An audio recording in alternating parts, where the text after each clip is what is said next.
Okay, so based on the most likely diagnosis, what would be the most appropriate next step in management question? So gender reassignment, hormone replacement, gonadectomy, fertility evaluation, immunosuppressive therapy. So 14-year-old patient is brought to the clinic due to ambiguous genitalia and lack of secondary sexual characteristics. Physical exam reveals small phallus, hypospadias, and a single perineal opening with no palpable gonads.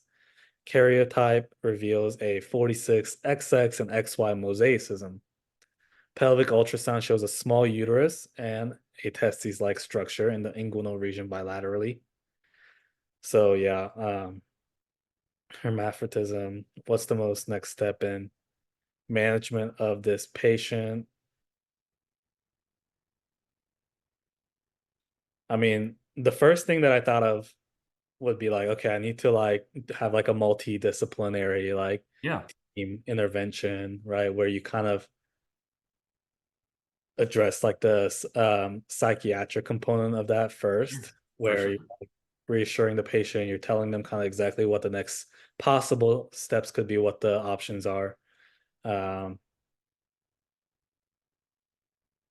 in terms of this, like gender reassignment surgery, I think that's like way too premature. Okay. Gonadectomy, I mean, you want to let them at least go through puberty. Like, I wouldn't do that.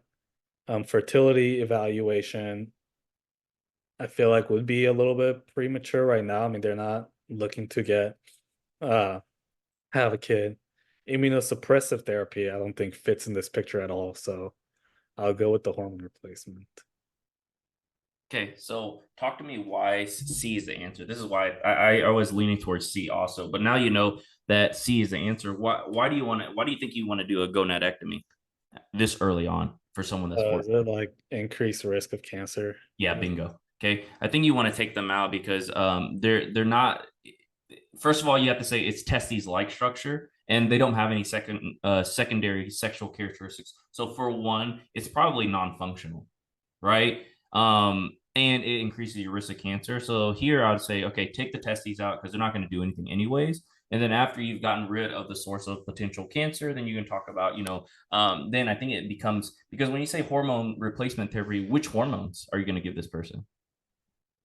Yeah, I mean, you don't know. You have to talk to them first, right? Exactly, right? So this is like you would say this is true hermaphrodism, right? I mean, you have literally 46XX, 40XY, 46XY mosaicism. So literally 50-50 male female, right? And this becomes more of a psychiatric kind of like, okay, so what does the patient want, right? How do they feel, like social, like what is their social gender that they associate with, and then you can decide which hormones to give, right? Because if it's male, then you might give more testosterone. If it's female, you give more estrogen, right? And so saying hormone replacement therapy, I think is a little bit too early, but 100%, like for a fact, regardless male or female, you're gonna have to take those non-functional testes out that are undescended, right? That are in the pelvis, which is why they tell you it's a pelvic ultrasound.